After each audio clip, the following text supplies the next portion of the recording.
அடகில் இருக்கும் தங்க நகைகளை மீட்டு 10 நிமிடங்களில் பிரைம் கோல்ட் ஹப் மூலம் அதிக விலைக்கு விற்க 7997990028 தொடர்பு கொள்ளவும். சம்மர் வந்தாச்சு. What's your plan for this holiday? எங்க கிட்ட விட்டுருங்க, நாங்க பாத்துக்கிறோம். GT Holidays. GT Holidays, South India's #1 travel brand. டெல்லிக்கு ஸ்டாலின் போகிறது ஒன்றும் புதுசு இல்லை, அடிக்கடி டெல்லிக்கு போயிட்டு வருவார்.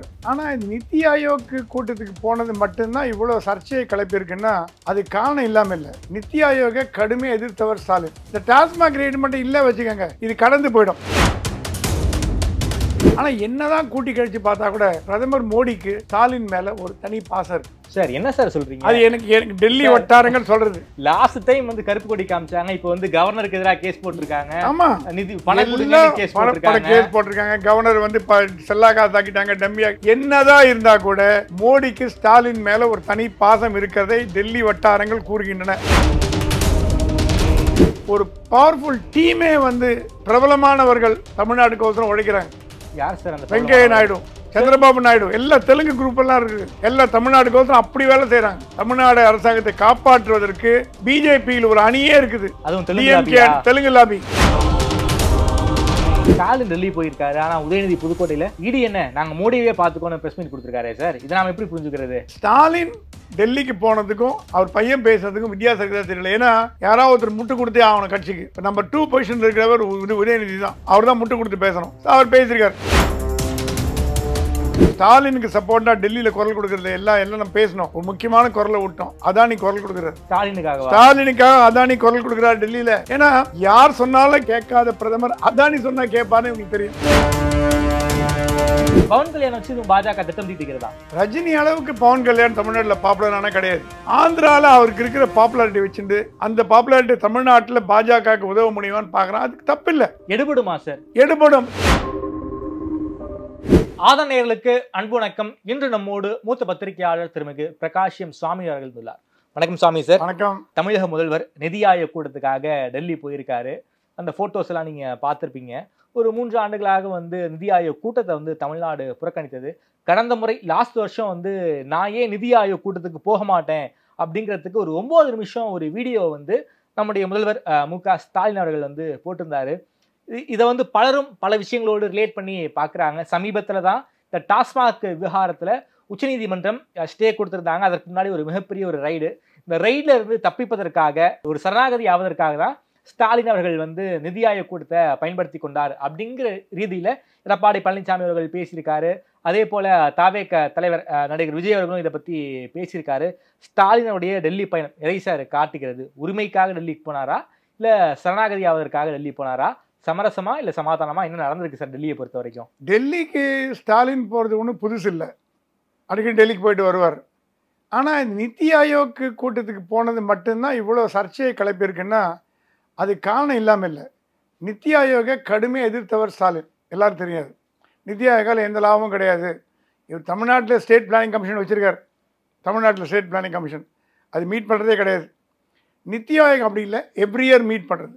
எவ்ரி இயர் அது யார் எந்த முதலமைச்சர் கலந்துக்கிறீங்களோ வாங்க, பரவாயில்ல பற்றி எங்களுக்கு கவலை இல்லை அப்படின்னு கொண்டு போகிறாரு. இந்த தடவையே வந்து எதிர்கட்சிகள் முழுக்க புறக்கணித்து நான் சொல்ல மாட்டேன். பினராயி விஜயன் போல, ரங்கசாமி போல, மம்தா போல, சித்தராமையா போல தவிர ரேவந்த் ரெட்டி போயிருக்காரு, பகவந்த் சிங் மான் போயிருக்காரு. ஒரு ஆம் ஆத்மியும் ஒரு காங்கிரஸும் போயிருக்காங்க. அவங்க வந்து ரேவந்த் ரெட்டி இது வரைக்கும் எல்லா நித்தி ஆயோக் மீட்டிங்கும் போயிருக்காரு. அவரும் காங்கிரஸ் தான். ஸோ காங்கிரஸ் கட்சி வந்து ஸ்டாலினை போகாதேன்னு சொல்ல, போன்னு சொல்ல, இந்தி கூட்டணி போகாதேன்னு சொல்ல, போன்னு சொல்ல. ஏன்னா அவரு இதில் தலையிட முடியாது கட்சி. காங்கிரஸ் முதல் நாள் வந்து ராகுல் காந்தி வீட்டுக்கு வந்து ஸ்டாலின் போயிருக்காரு. ஏன் ஸ்டாலின் போனார்னா, ஸ்டாலின் வந்து இப்போ இருக்கிற டவுட்டுக்கு காரணமே என்னென்னா டாஸ்மாக் ரைடு தான். இந்த டாஸ்மாக் ரைடு மட்டும் இல்லை வச்சுக்கோங்க, இது கடந்து போயிடும். ஸ்டாலின் போனார், மோசம் கழிச்சு போல. சரி, நான் என்ன கேட்குறேன், மொத்தமே 6 நிமிஷம் பேசுனீங்க. 6 நிமிஷம் தான் பேசுனீங்க. மொத்தமே 6 நிமிஷம் தான் டைம். 6 நிமிஷத்தில் என்ன கன்வே பண்ணீங்க? இது நீங்கள் சென்னையிலேருந்தே பண்ணியிருக்க முடியாதா? ஏன்னா ஒரு முதலமைச்சர் வந்து ஒரு கடிதம் போட்டார்னா பிரைம் மினிஸ்டர் கண்டிப்பாக படித்து பார்க்கணும். இன்றைக்கி இல்லை நாளைக்காக படித்து பார்ப்பார், நடவடிக்கை எடுப்பார். நீங்கள் பிரதமரை தனியாக சந்தித்து கூட ரொம்ப குறுகிய டைம் தான் கேள்விப்பட்டேன். ஒரு 3 நிமிஷமோ 2 நிமிஷம் 3 நிமிஷம், அதுக்கு மேலே ஒன்றும் அது 2-3 நிமிஷத்தில் எப்படி இருக்கீங்க, ஹெல்த் நல்லா இருக்கா, உடம்பு சரியா, எப்படி இருக்கீங்க கேட்குறதுக்கே போயிடுமே தவிர பெரிய ஒரு கர்டிசி கால்னு சொல்லுவாங்க ஆங்கிலத்தில். ஹலோ எப்படி இருக்கீங்க, அவாயுன்ற மாதிரி கர்டிசி கால். ஸோ அவர் அந்த கான்ஃபரன்ஸில் பேசின நேரமும் குறைச்சல், ஆமாம், பிரதமர்கிட்ட 1-to-1 பேசின நேரமும் குறைச்சல், 2 குறைச்சல். இவ்வளோ குறைச்சலான நேரத்துக்கு எடுத்து ஒரு முதலமைச்சரோட ஷெட்யூலாம் பிஸியான ஷெட்யூல். அவர் ஊட்டிக்கு போனால் கூட நிறைய வேலை செய்கிறார். சார் எடப்பாடி அமித்ஷாவை பார்த்தாரு, அந்த டைம் கூட வந்து ஸ்டாலின் அவர்களுக்கு வந்து பிஎம் கொடுக்கலையா என்ன? ஆமாம், இல்லை இங்கே வந்து பிஎம் வந்து கொடுத்தா டைம் கொடுத்தா ஷார்ட் டைம் கொடுத்துருக்காரு. ஓகே, ஏன்னா பிஎம்க்கு வந்து பிஎம் ஸ்டாலின் வரான்னு தெரிஞ்ச உடனே எதுக்கு வராங்கன்னு பிஎம்க்கு தெரிஞ்சிருக்கும். நிச்சயமாக தெரிஞ்சிருக்கும். தெரியாமல் வாய்ப்பே இல்லை. அதுக்கு ஏற்ற மாதிரி அவர் டீல் பண்ணிட்டு போகிறார். ஓகே, பிரதமர் வந்து எப்படி டீல் பண்ணாருன்னா, நீங்கள் இத்தனை நாளாக எனக்கு கருப்பு கொடி காமிச்சிங்க, இப்போ வெள்ளை கொடி காட்டுறீங்களா அப்படின்ற ஒரு கேள்வி எழும். நான் உங்கள் மேலே மரியாதை வச்சுருந்தேன், நீங்கள் எங்கள் மேலே மரியாதை இல்லாமல் உங்கள் பையனை வச்சு மோடியா ஈடியான்லாம் பேச வைக்கிறீங்க. கொஞ்சம் கூட மரியாதைலாம் பிரதமருக்கு உண்டான மரியாதையே கிடையாது, இந்த மாதிரி பேச வைக்கிறீங்க அப்படின்னு மைண்டில் ஓடும். ஆனால் என்ன தான் கூட்டி கழித்து பார்த்தா கூட பிரதமர் மோடிக்கு ஸ்டாலின் மேலே ஒரு தனி பாசம் இருக்கு. சார் என்ன சார் சொல்றீங்க? அது எனக்கு டெல்லி வட்டாரங்கள் சொல்றது. லாஸ்ட் டைம் வந்து கருப்பு கொடி காமிச்சாங்க, இப்போ வந்து கவர்னருக்கு எதிராக கேஸ் போட்டிருக்காங்க. ஆமா, நிதி பண கேஸ் போட்டிருக்காங்க. கவர்னர் வந்து செல்லா காசு ஆக்கிட்டாங்க, டம்மியா. என்னதான் இருந்தா கூட மோடிக்கு ஸ்டாலின் மேல ஒரு தனி பாசம் இருக்கிறதை டெல்லி வட்டாரங்கள் கூறுகின்றன. அது என்ன பாசம், என்ன அன்பு, என்னத்தினால எனக்கு தெரியாது. அந்த டீட்டெயில் நமக்கு அவரோட மைண்ட்ல ரீட் பண்ணி நம்மளால கண்டுபிடிக்க முடியாது. ஆனா ஸ்டாலின் வந்து இந்த good books of Modi. Okay, எப்படி குட் புக்ஸ்ல போனாரு, என்ன குட் புக்ஸ், என்ன காரணம், மேபி கலைஞர்னால காரணமா, ஒரு ஒரு ஒரு முக்கியமான பிரமுகிட்ட பிரதமர் பேசியிருந்தா தகவல் வருது கன்ஃபார்ம் ஆல. நான் அப்பாவை போய் பார்த்தேன், அப்பா மேல அவ்வளவு மதிப்பு வச்சிருந்தாரு. வீட்டுக்கு டெல்லி நாங்கள் 2 பேரும் முதலமைச்சராக இருந்தோம், ஒரே பீரியட்ல இருந்தோம். அதனால அவன் அப்பா அவ்வளோ மேல் நம்பிக்கை. நான் என்ன அந்த குடும்பத்துக்கு தப்பு பண்ணேன் அப்படின்னு யார்ட்டையும் மனசு வருத்தப்பட்டு பேச நியூஸில் ஸ்டாலினுக்கு போயிருக்கு. ஸோ அதே நேரத்தில் வந்து டெல்லியில் வந்து நான் என்ன சொல்கிறேன், இந்த ஸ்டாலின் எதிர்க்கிற எதிர்ப்பு, மோடி எதிர்ப்பெல்லாம் தமிழ்நாட்டு எல்லையோடு நிற்கிறது சார். டெல்லியில் போனீங்கன்னா பிஜேபியும் டிஎம்கேவும் அளவில் அவரை பார்த்தீங்கன்னா நீங்கள் எதிர்கட்சின்னு சொல்ல மாட்டீங்க. அந்த அளவுக்கு க்ளோஸாக இருக்காங்க. அந்த அளவுக்கு க்ளோஸாக இருக்காங்க. பார்லிமெண்ட்டில் ரொம்ப க்ளோஸு. எல்லா எம்பி டிஎம்கே எம்பி எல்லாம் க்ளோஸாக இருக்காங்க. கனிமொழி அதுக்காக வெரி குட் லாபி இன் டெல்லி. அவங்களால சாதிக்க முடியாததே டெல்லி. ஏன்னா அவங்க இனிமையாக பேசக்கூடியவங்க, ஒரு பத்திரிகையாளராக இருந்தவங்க வேறு. அவங்களுக்கு எப்படி பேசணும், எப்படி வழி கொண்டு வரணும் தெரியும். அமித்ஷா வந்து தன் பொண்ணு மாதிரி நினைக்கிறார் கனிமொழின்னு டெல்லியில் யாரும் சொன்னாங்க. என்ன சார் சொல்கிறீங்க? ஆமாம், அமித்ஷா வந்து பொண்ணு மாதிரி நினைக்கிறது தான் கனிமொழி. என் டாக்டர்னு தான் சொல்லுவாராம், மை டாக்டர் அப்படிமாராம். இதெல்லாம் வந்து நீங்கள் கேட்கலாம், நீங்கள் என்ன பக்கத்து ரூம்லேருந்து ஒட்டு கேட்டிங்களான்னு கேட்கலாம். நமக்கு வர தகவல்கள் தான், அது எந்த அளவுக்கு உண்மை பொய்ங்க நம்மளால் கண்டுபிடிக்க முடியாது. அதனால தான் வந்து வெளிநாட்டு குழுவுக்கு வந்து கனிமொழி அமைச்சிருக்காங்க. Kanimozhi is the face of DMK in Tamil Nadu, in Delhi, of Tamil Nadu in Delhi. அந்த கனிமொழி வந்து இவங்க என்னதான் உதயநிதி இந்த மாதிரி பேசினா கூட அதெல்லாம் அங்கே சமாதானம் பண்ணி பஞ்சாயத்து பண்ணி இதெல்லாம் விடுங்க சின்ன பையன் பேசுறது அப்படின்னு சொல்கிறதெல்லாம் கனிமொழியோட வேலை. அங்கே சமாதானம் பேசி வெள்ளைக்கொடி காமிச்சு கொஞ்சம் அடக்கி வச்சு சாஃப்ட் பண்ணி அவங்கள போய் ரிக்வெஸ்ட் பண்ணி எதுக்குங்க இப்படிலாம் பண்ணுறீங்கன்னு சொல்கிறது. அதனால தான் ஸ்டாலின் வந்து கனிமொழியை நம்பிக்கிறது காரணமே இது மேலும் அதிகமாக தடுப்பதற்கு கனிமொழி ஒரு காரணமாக இருக்கலாம்னு பேசப்படுது. கனிமொழி போய் ஆஃப் பண்ணி வைக்க டெல்லியில் பவர் இருக்கா இருக்கு. அது இல்லாமல் ஒரு பவர்ஃபுல் டீமே வந்து பிரபலமானவர்கள் தமிழ்நாட்டுக்கோசரம் உழைக்கிறாங்க. யார் சார் அந்த? வெங்கையா நாயுடு, சந்திரபாபு நாயுடு, எல்லா தெலுங்கு குரூப் எல்லாம் இருக்குது. எல்லாம் தமிழ்நாட்டுக்கோசரம் அப்படி வேலை செய்கிறாங்க. தமிழ்நாடு அரசாங்கத்தை காப்பாற்றுவதற்கு பிஜேபியில் ஒரு அணியே இருக்குது. தெலுங்கு லாபி. ஓகே. சந்திரபாபு நாயுடு சொன்னா அவரால் கேட்காம இருக்க முடியாது மோடியால. ஓகே. ஸோ சந்திரபாபு நாயுடு வழியா உள்ள ரூட் போறாங்க, வெங்கையா நாயுடு வழியா ரூட் போறாங்க. அது இல்லாம மிகப்பெரிய பணி ஆற்றுறது யாருன்னா இந்த விஷயத்துல டாஸ்மாக் மேட்டர்ல அடக்கி வாசிக்கிறதுக்கு தமிழ்நாட்டின் ஐஏஎஸ் ஐபிஎஸ் அதிகாரிகள் அவங்க கவுண்டர் பார்ட்ஸ் டெல்லியில கூப்பிட்டு அடக்கி வைக்க பாக்குறாங்க. ஸோ பேட்ச்மேட்ஸ் கிட்ட பேசுறாங்க. இப்போ சீஃப் செக்ரட்டரியோட ஃப்ரெண்டு பேட்ச்மேட்னா அதுங்க சீஃப் செக்ரட்டரியா இருப்பாங்க, சிபிஐல இருப்பாங்க, ஐபியில் இருப்பாங்க, என்ஃபோர்ஸ்மெண்ட்ல இருப்பாங்க, எல்லாம் போலீஸ் ஆஃபீஸர் தானே. ஸோ அரசியல்வாதியை விட அதிகாரிகள் இதெல்லாம் பிஜேபி பார்த்துட்டு தான் இருக்குது. பிஜேபிக்கு தெரியாமல் ஒன்றும் பண்ண முடியாது. பிஜேபி பார்த்துட்டு இருக்கு. அரசியல்வாதிகளை விட அதிகாரிகள் முட்டு கொடுத்து டிஎம்கேக்கு கொஞ்சம் இன்னும் கொஞ்சம் சாஃப்ட் பண்ணுங்கன்னு பண்ணி அந்த மாதிரி போகிறதாகவும் நமக்கு தகவல் டெல்லியிலேருந்து வருது. ஏன்னா ஒன்றா ஒரே ஐஏஎஸ் இருந்தவங்க இப்போ பார்த்தீங்கன்னா நம்ம சீஃப் செக்ரட்டரி டெல்லியில் 3 வருஷம் ரெசிடென்ட் கமிஷனர் இருந்தார், தமிழ்நாடு ஹவுஸில் இருந்தார். அவருக்கு தெரியாத ஐஏஎஸ் அதிகாரிகளே கிடையாது. ஏன்னா ரொம்ப பாப்புலர் மேன், எல்லாருக்கும் நல்லா பழகுவார், அன்பானவர். ஸோ அவரோட கான்டாக்ட் டெல்லியில் பறந்து விரிந்து இருக்கு. அவருன்னு நான் சொல்ல, அந்த மாதிரி ஐஏஎஸ் அதிகாரிகள், அவங்க ஐபிஎஸ் அதிகாரிகள் அவங்க பவரை யூஸ் பண்ணி சாஃப்ட் பண்ணி வைக்கிறாங்க. ஆனால் இதில் என்ன கேள்வி வருதுன்னா, எதுக்காக ஸ்டாலின் போனார் என்று கூறுவது கட்டாயம். ஏன்னா இத்தனை நாளாக நீங்கள் போகல, நீங்கள் ரெகுலராக போயிருந்தீங்கன்னா யாரும் உங்களை கேட்டிருக்க மாட்டாங்க. எவ்ரி இயர் கலந்துக்கிறார்ப்பா சிஎம், அது ஒன்று என்னப்பா தப்பு.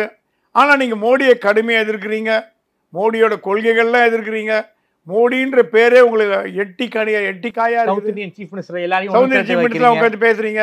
மோடி எதிர்ப்புல சோனியா காந்தி ராகுல் காந்தியை பீட் பண்ணிட்டீங்க. நீங்க மோடி எதிர்ப்புல மம்தாவை பீட் பண்ணிட்டீங்க. அப்படி ஒரு எதிர்ப்பு தெரிவிக்கும் பொழுது இப்ப பாடி லாங்குவேஜ் பாத்தீங்கன்னா அந்த புகைப்படத்தோட பாடி லாங்குவேஜ்ல பாத்தீங்கன்னா பிரதமருக்கு மரியாதை கொடுத்தா நிக்கணும். இப்ப நம்மளாம் பிரதமர் பார்த்தா கை கட்டி நிற்போம். ஒரு முதலமைச்சர் கை கட்டி நிற்க வேண்டிய அவசியம் கிடையாது.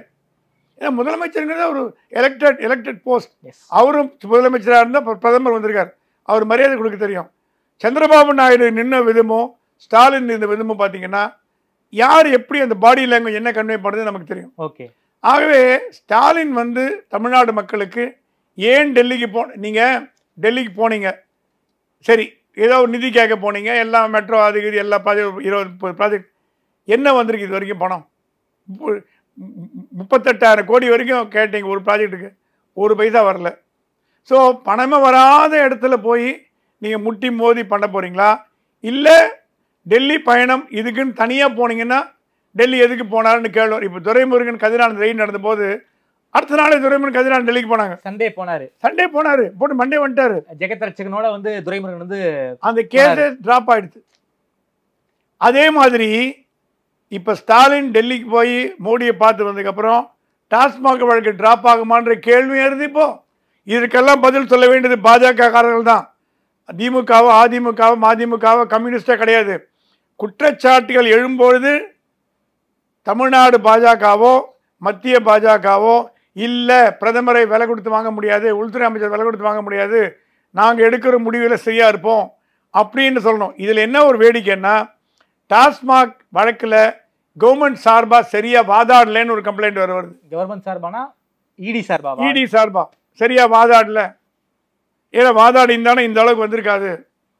கவுண்டர் போட போறாங்களே சார், கவுண்டர் போட போறாங்க. வெக்கேஷன் அவங்களுக்கு ஒரு சாதகம் முடிஞ்சு போச்சு, கோர்ட் வெக்கேஷன் முடிஞ்சு போச்சு. கோர்ட் வெக்கேஷன் முடிஞ்சு இடியோட வக்கீல்லாம் என்ன பண்றான்னு பார்க்கணும். அவங்க சாஃப்டா போனாங்கன்னா நம்ம ஒன்று டெடியூஸ் பண்ணலாம், ஓ இடி வக்கீல் சாஃப்டா போறாங்களா, அப்போ மேலேருந்து ப்ரெஷர் வருது அப்படின்னு சொல்லலாம். இல்லை இடி வக்கீல் சாஃப்டா போல, அவங்க ஆர்டர் தான் போறாங்க. இந்த ஸ்டே இன்டரிம் ஸ்டே தான், இடைக்கால தடை தான், பர்மனன்ட் ஸ்டே கிடையாது. ஆனா அவங்க என்ன பண்றாங்க, லேடி எம்ப்ளாயிஸ் முன்னாடி வச்சு சிம்பதி தேடுறாங்க. லேடி எம்ப்ளாயிஸ் எல்லாம் பாருங்க வீட்டுக்கு போகாம இருக்கான் அப்படின்னு. ஹைகோர்ட்டு ஒரு மனிதாபிமான ஒரு இதுதானே, ஹைகோர்ட்ல தான் டிஸ்மிஸ் பண்ணிட்டாங்களே சார். அந்த ஹைகோர்ட் டிஸ்மிஸ் பண்ணாங்க, சுப்ரீம் கோர்ட் ரெண்டு கோர்ட்டுமே ஒரு மனிதாபிமான அடிப்படையில் எடுக்கும் முடிவுகள் தான் பாதி தீர்ப்புகளாக வருகின்றன. சட்டம் மட்டுமே அங்கே தீர்ப்பு இல்லை, மனிதாபிமானம் ஒரு தீர்ப்பு. ஸோ பெண்களை இந்த மாதிரி பண்ணுறாங்களே அப்படின்னு கோவத்தில் கூட பண்ணியிருக்கலாம். இதுக்கெல்லாம் எப்படி இடியோட வக்கீல்கள் முறியடிக்க போகிறாங்கன்றதை வச்சு தான் உண்மையாக ஸ்டாலினோட டெல்லி பயணம் எந்த அளவுக்கு சக்ஸஸ்ஃபுல், அவர் நினைத்ததை சாதித்து விட்டாரா இல்லை சாதிக்க முயன்றாரா அப்படின்ற கேள்வி அதுலேருந்து வரும். ஸ்டாலின் டெல்லி போயிருக்காரு, ஆனால் உதயநிதி புதுக்கோட்டையில் இடி என்ன நாங்கள் மோடியே பார்த்துக்கோன்னு ப்ரெஸ் மீட் கொடுத்துருக்காரு சார். இதை நாம் எப்படி புரிஞ்சுக்கிறது? இல்லை, உதயநிதி பேசுறது சிறுபிள்ளைத்தனமான பேச்சுன்னு பாஜகங்க கண்டுக்கிறது இல்லை. ஏதோ ஒரு ஸ்டேட்மெண்ட் விடுறாங்க. இப்போ தமிழ்நாடு பாஜகலேருந்து எந்த ஸ்டேட்மெண்ட் வருது இல்லை, அது வேறு என்னன்னு தெரியல. ஏதோ எப்பப்போ ஆடிக்கு ஒரு அமாவாசை வருது, அண்ணாவில் இந்த மாதிரி ஒரு ஃபோர்ஸாக வரல. ஸ்டாலின் டெல்லிக்கு போனதுக்கும் அவர் பையன் பேசுறதுக்கும் வித்தியாசம் இருக்கிறதா தெரியல. ஏன்னா யாராவது ஒருத்தர் முட்டு கொடுத்தே ஆகணும் கட்சிக்கு. இப்போ நம்பர் 2 பொசிஷனில் இருக்கிறவர் உதயநிதி தான், அவர் தான் முட்டு கொடுத்து பேசணும். அவர் பேசியிருக்கார், அது பெருசாக எடுத்துக்கோனா கடந்து போகலாம். ஏன்னா ஒரு ரைவாக பேசிட்டார், மோடி இடின்னு ரைவாக பேசிட்டு போயிட்டார், ரைமிங்காக பேசிட்டு போயிட்டார். அதனால் அது பெருசாக எடுத்துக்குவாங்க. ஆனால் இது என்ன இதில் ஃபாலோ அவுட்னா, இந்த தீர்ப்பை சென்னை உயர்நீதிமன்றம் வாங்கினதுனால ஜிஆர் சுவாமிநாதன், லக்ஷ்மணன் போன்ற புகழ்பெற்ற நீதிபதிகளை தரக்குறைவாக விமர்சிக்கிறாங்க சோசியல் மீடியாவில். அதெல்லாம் முன்னோர் என்ன சொல்கிறாங்க, இப்போ இருக்கிற தலைமை நீதிபதி கவாய் அவர் ஒரு பௌத்தர், எங்களுக்கு நியாயமாக தீர்ப்பு வழங்குவாங்க. நீதிபதிகள் அந்த மாதிரி பேசக்கூடாதுங்க. ஜாதி அடிப்படையிலோ மத அடிப்படையிலோ அவங்க நீதி வழங்க மாட்டாங்க. ஜிஆர் சுவாமிநாதனே ஒரு சிறந்த நீதிமான், அவரை போய் இந்த மாதிரிலாம் பேசுகிறீங்களே. நான் என்ன கேட்குறேன், எதுக்கெடுத்தாலும் போலீஸ்கார மேலே கண்டம் போடுறீங்க, ஐஏஎஸ் அதிகாரி மேலே கண்டம் போடுறீங்க, பத்திரிகையாளர் மேலே கண்டம் போட்டீங்க, என் மேலேயும் கண்டம் போட்டீங்க, இவங்க மேலே ஏன் கண்டம் போட மாட்டேன்றீங்க? அது தெரியல. ஆனந்த் வெங்கடேஷ் ஜி ஜஸ்டிஸ் அவர் மேலே கூட தான் அசிங்கமாக பேசுகிறாங்க. சோஷியல் மீடியா எழுந்ததை கடந்து போகலாங்கிற ஒரு விஷயம். நாளைக்கு இது விட்டுட்டோன்னா என்ன நடக்கும்னா, யார் வேணால் நீதிமன்றங்களை விமர்சிக்கலாம், யார் வேணால் நீதிமன்றங்களை தப்பாக பேசலாம். டாஸ்மாக் வழக்கில் சென்னை உயர்நீதிமன்றம் கொடுத்த தீர்ப்புக்காக நீதிபதிகளை வசைப்பாடினால் நாளைக்கு எந்த நீதிபதியும் அந்த வழக்கை விசாரிக்க மாட்டாங்க, விலகிட்டு போயிடுவாங்க. நீங்கள் நிறைய பார்த்துருக்கீங்க. இப்போ ஒரு கடந்த 2 ஆண்டுகளாக நிறைய நீதிபதி நமக்கே வம்பு வேணும்னு போகிறாங்க, கேஸை விசாரிக்கிறது இல்லைன்னு சொல்லிட்டு போயிடுறாங்க, விலகிறாங்க. அந்த மாதிரியான ஒரு நிலைமை கொண்டு வரக்கூடாது தான் என்னோட ஆதங்கம். டாஸ்மாக் கேஸை பொறுத்த வரைக்கும் சுப்ரீம் கோர்ட் வந்து ஒரு இடைக்கால தடை கொடுத்துருக்காங்க. அது சம்மந்தப்பட்ட இந்த ஆகாஷ் பாஸ்கரன், அதுக்கப்புறம் இந்த ரதீஷ், இவங்களாம் இன்னைக்கு வரைக்கும் அப்ஸ்காண்ட் எங்கே இருக்காங்கன்னு தெரியல.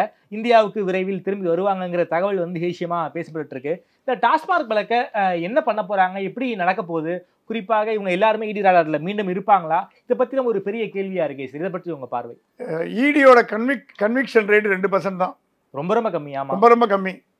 ஸோ ஒரு பக்கம் பார்த்தீங்கன்னா நம்ம நடுநிலையாக இருந்து பார்த்தீங்கன்னா இடியை மத்திய அரசாங்கம் பயன்படுத்தி தனது எதிரிகளை பணிய வைக்க முயற்சி செய்கிறதானா ஆமான்னு தான் சொல்லுவேன் நான்.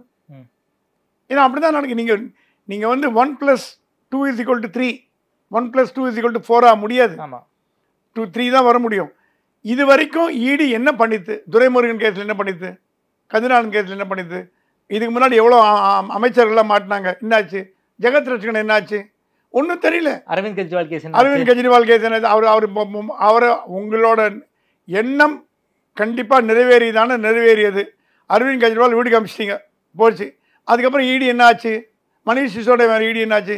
இந்த கேள்வியெல்லாம் திமுக காரன் கேட்கறதுனால பத்திரிகை நம்ம கேட்டே ஆகணும். இடியை நீங்கள் வந்து தவறாக பயன்படுத்துகிறீங்களா? இது இல்லாமல் ஒரு கேள்வி வருது, தொழிலதிபர்கள்லாம் போய் ப்ரெஷர் கொடுக்குறாங்களாம். இப்போது ஸ்டாலினுக்கு சப்போர்ட்டாக டெல்லியில் குரல் கொடுக்குறது எல்லாம் நம்ம பேசணும். ஒரு முக்கியமான குரலை விட்டோம், அதானி குரல் கொடுக்குறாரு. ஸ்டாலினுக்காக அதானி குரல் கொடுக்குறாரு டெல்லியில். அது எனக்கு தெரியல. டெல்லியில் போய் அதானி பிரைம் மினிஸ்டரை பார்த்து அதானி சொன்னாராம், கொஞ்சம் ஸ்லோவாக போங்க ஸ்டாலின் மேட்டரில், ரொம்ப ஃபாஸ்ட்டாக வேண்டாம், கொஞ்சம் நடவடிக்கை எல்லாம் ஆளு. ஏன்னா யார் சொன்னாலும் கேட்காத பிரதமர் அதானி சொன்னால் கேட்பாருன்னு இவங்களுக்கு தெரியும். இவங்க பிஆர் உள்ள வந்து நெட்ஒர்க்கில் வந்து டிஎம்கே பீட் பண்ண ஆள் கிடையாதுங்க. பப்ளிக் ரிலேஷனில் பயங்கரமாக வச்சுருப்பாங்க டெல்லி கான்டாக்ட். அதனால தான் அதே மாதிரி DMK is famous for 2 things. Legal wing, அதை அடிச்சுக்கிறதுக்கு இந்தியாவில் ஆள் கிடையாது. ஆமாம். ரெண்டாவது பிஆர் விங், பப்ளிக் ரிலேஷன்ஸில் டிஎம்கே அடிச்சுக்க ஆள் கிடையாது. அவங்க என்ன மனசில் வைக்கிறாங்களோ அப்படி ஜனங்க முழுக்க பரப்பிடுவாங்க. அது தப்போ ரைட்டோ ஜனங்க மைண்டில் கொண்டாந்து விட்டுருவாங்க. மத்திய அரசாங்கம் என்பது ஒரு பவர்ஃபுல் அரசாங்கத்தை எதிர்த்து தமிழ்நாட்டில் செயல்படுறாருன்னா அந்த பிஆர் நெட்ஒர்க்லாம் பண்ண முடியுமா? யோசிச்சு பாருங்க. ஸோ அந்த பிஆர் நெட்ஒர்க்கில் அதானியும் வந்துட்டாருங்க தான் விஷயம். ஓகே, இதெல்லாம் மறுத்து பேச வேண்டியது இல்லை, உண்மை நிலையை சொல்ல வேண்டியது அகில இந்திய பாரதிய ஜனதா கட்சி, இல்லைன்னா தமிழக பாரதிய ஜனதா கட்சியின் பொறுப்பு. ஏன்னா குற்றச்சாட்டுகள் வைக்கப்படும் இடம் சாதாரண இல்லை. பிரதமர், உள்துறை அமைச்சர், இப்போ அன்னைக்கு கூட யாரோ சொன்னாங்க, உள்துறை அமைச்சரின் மகனும் இங்கே இருக்கிற மாப்பிள்ளையும் பிஸ்னஸ் பார்ட்னர். வியாபாரம் பண்ணுற தப்பு கிடையாது, வியாபாரம் பண்ணிட்டு போகலாம். அந்த வியாபாரத்தால் உங்களுக்கு தண்டனை தப்பிக்கப்படுமா, இல்லை தண்டனை குறைவாக கிடைக்குமா, இல்லை வழக்கே வாபஸ் ஆகுமா, இல்லை வழக்கு இல்லாமல் போகுமா அப்படிங்கிற கேள்வி வரும். ஏன்னா எதிர்கட்சி 2 பேர் கூட்டணி வச்சாங்கன்னா இது எப்படின்னா பாஜகவும் திமுக கூட்டணி வைக்கிற மாதிரி. அதையும் சொல்றாங்க. இப்போ விஜய் சொல்றாரு கள்ள உறவுன்ட்டாரு. பாஜக திமுக கள்ள உறவு இருக்குன்னு சொல்லிட்டாங்க. இதனால் அடி வாங்க போகிறது அதிமுக தான். நாளைக்கு கள்ள உறவுன்னு பிரச்சாரம் பண்ணா வச்சுக்கோங்க, அதிமுக ஓட்டு வராது. ஏன்னா அவங்களே 2 பேரும் ஒன்றா சேர்ந்து உங்களுக்கு என்ன வந்து திமுகவுக்கு ஓட்டு வராது. திமுக ஓட்டு வந்துடும். எப்படி வரும்னா மத்திய அரசாங்கத்துலேருந்து தப்பிச்சிட்டார் வச்சுக்கோங்க. இப்போ 2 பாயிண்ட். திமுக இப்போ பாரதிய ஜனதா கட்சியோட மோடி அரசாங்கம் கடுமையான நடவடிக்கை எடுத்து என்ன ஆகும்? ஒரு 4 பேர் ஜெயிலுக்கு போவாங்க, ஒரு 6 பேர் ஜெயிலுக்கு தேடுவாங்க. இதை வச்சு ஜெயிச்சிருவாங்க. நடவடிக்கை எடுக்கலன்னு என்ன ஆகும்? ஜெயிலுக்கு போகிறது தடுக்கப்படும். ஜெயிலுக்கு போகிறத தடுத்து வெளியில் இருந்தாலே நீங்கள் ஜெயிச்ச மாதிரி தானே அர்த்தம். நீங்கள் உங்களுக்கு பெரிய மாபெரும் சிக்கல்லேருந்து தப்பிச்சிட்டிங்களே. அந்த சிக்கல்லேருந்து தப்பிக்க வைப்பாரா மோடி அமித்ஷா என்பதை இல்லை என்று நிரூபிக்க வேண்டிய கட்டாயத்தில் இருக்கிறது பாரதிய ஜனதா கட்சி. இப்போ பாஜக தான் வந்து அக்னி பிரவேசம் செஞ்சு யாருன்னு காட்டிக்கணுங்கிறீங்களா? ஏன்னா முதலமைச்சர் போய் பிரதமரை பார்த்துருக்கார், முதலமைச்சர் விளக்கம் கொடுத்துட்டார். பிரதமர் விளக்கம் கொடுக்க வாய்ப்பு இல்லை. ஏன்னா பிரதமர் அந்த மாதிரிலாம் ப்ரெஸ் கான்ஃபரன்ஸ்லாம் கூப்பிட்டு பேசுகிற வழக்கம் கிடையாது. பிரதமருக்கு சார்பாக அகில இந்திய பாரதிய ஜனதா கட்சியோ அல்லது அட்லீஸ்ட் தமிழக பாரதிய ஜனதா கட்சியோ இல்லை இதெல்லாம் பொய், இதெல்லாம் இது தப்பு, பிரதமர் அந்த மாதிரிலாம் பண்ண மாட்டார், நடவடிக்கை எடுப்பார், கண்டிப்பாக கைது நடவடிக்கை உறுதி, டாஸ்மாகில் எந்த விதமான காம்ப்ரமைஸும் கிடையாது அப்படின்னு சொல்வதற்கு என்ன பயம்? ஏன்னா பிஎம் மைண்டில் என்ன இருக்குன்னு உங்களுக்கு தெரியும், அதனால் சொல்ல மாட்டேன்றீங்க. நீங்கள் அதுக்கு சொன்ன கான்ட்ராக்டாக போச்சு வச்சுங்க, பிஎம் 10 டோஸ் வரும். ஸோ இருதலை கொள்ளி எறும்பா இருக்கிறது அகில இந்திய பாரதிய ஜனதா கட்சியும் தமிழ்நாடு பாரதிய ஜனதா கட்சியும். இதன் காரணமாக தான் வந்து பாஜகவும் திமுகவும் மறைமுக கூட்டணியில் இருக்காங்கன்னு விஜய் சொல்றாரா? விஜய் சொல்றதுல நியாயம் இருக்க மாதிரி எனக்கு படுது. மறைமுக கூட்டணி இருக்காங்க. ஏன்னா துரைமுருகன் கேஸை நீங்கள் பாருங்களேன், சண்டேக்கு போயிட்டு மண்டே வந்தால் கேஸ் முடிஞ்சு போச்சு, அவ்வளோதான். ஸோ டெல்லிக்கு போயிட்டு வராங்க. அப்போது பாஜகவின் மீது மக்கள் நம்பிக்கை இழப்பார்களா? கண்டிப்பாக இழப்பார்கள். அது வர தேர்தலில் பாதிக்குமானா கண்டிப்பாக பாதிக்கும். அதிமுக பாஜக கூட்டணியை பாதிக்கும் விஷயம் எதுன்னா நம்பகத்தன்மை. மோடி மீது நம்பகத்தன்மை இல்லாமல் போச்சுன்னா அவர் ஒரு அரசியல்வாதி தான், அவர் ஒரு பிரைம் மினிஸ்டர் தான், சாதாரண ஆள் தான் அப்படின்ற எண்ணம் வந்து வச்சுக்கோங்க, மக்களிடம் வந்து உங்களுக்கு இந்த இது போயிடும், கிரெடிபிலிட்டி போயிடும், கிரெடிபிலிட்டி ஃபேக்டர் போயிடும். கிரெடிபிலிட்டி போச்சுன்னா உங்கள் இமேஜ் கெட்டு போயிடுமேன்னு பயமா. இவ்வளோ வருடமாக நீ கட்டி காத்த இமேஜ், ஊழலின் எதிரி மோடி, ஊழலின் எதிரி பாரதிய ஜனதா கட்சி அப்படின்னு கட்டி காத்த அந்த புகழ் பேர் கலங்க வரணுமாங்கிறத டெல்லி தான் கிளாரிஃபை பண்ணோம், இல்லைன்னா தமிழ்நாடு கிளாரிஃபை பண்ணோம். 2 பேருமே கள்ள மௌனமாக இருக்காங்க. அதுதான் என்னன்னு புரிய மாட்டேங்குது. சமீப நாட்களாக தமிழ்நாடு அரசியல் சார்ந்து பவன் கல்யாண் ரொம்ப இதாக பேசுகிறாரு, தமிழில் ட்வீட் போடுறாரு, தமிழில் பேசுகிறாரு, பாரதியார் பாட்டெல்லாம் சொல்கிறாரு. இன்னைக்கு வந்து ஒரே நாடு ஒரே தேர்தலுக்காக வந்து திருவான்மையூரில் ஒரு கூட்டம், பவன் கல்யாண சிறப்பு விருந்தினராக வந்து பாஜக கூப்பிட்டுருக்காங்க. ஸோ பவன் கல்யாணை வச்சு தமிழ்நாட்டில் பாஜக எதுவும் ட்ரை பண்ண பார்க்குறாங்களா சார்? இதுவும் வந்து ஒரு ஆழம் பார்க்குறாங்களா? ரஜினியை எப்படி வந்து ட்ரை பண்ண பார்த்தாங்களோ அதே மாதிரி பவன் கல்யாணை தமிழ்நாடு அரசியலுக்கு கொண்டு வரலாங்கிற ஒரு திட்டம் வந்து பாஜகவுக்கு இருக்கா? ஒரு கூட்டணி கட்சி தான், பவன் கல்யாணம் வச்சு இதுவும் பாஜக திட்டம் தீட்டுகிறதா? ரஜினி அளவுக்கு பவன் கல்யாண் தமிழ்நாட்டில் பாப்புலரான கிடையாது. ஆனால் தெலுங்கு மக்களிடையே ஒரு பாப்புலர். தமிழ்நாட்டில் கிட்டத்தட்ட ஒரு 60 லட்சம் தெலுங்கு மக்கள் இருக்கிறதா ஒரு ஸ்டாட்டிஸ்டிக் சொல்கிறது. இதனால உண்மை தெரியல. பாஜக என்ன பார்க்குறது, பவன் கல்யாணை வச்சு இந்த தெலுங்கு வாக்குகளை நம்ம இழுக்கிறது ட்ரை பண்ணுறது. ஏன்னா தெலுங்கு தான் ஏன்னா ஒரு காலத்தில் சென்னை மாகாணத்தின் தலைநகராக இருந்தபோது தமிழ்நாடு ஆந்திரா ஒன்றா இருந்த இடம். ஆமாம், தமிழ்நாடு வந்து மெட்ராஸ் மனதேன்னு சொன்னாங்க அவங்க. மெட்ராஸ் பிரசிடென்சியாக மெட்ராஸை பிடிங்கிட்டு பார்த்தாங்க தெலுங்காரெல்லாம்.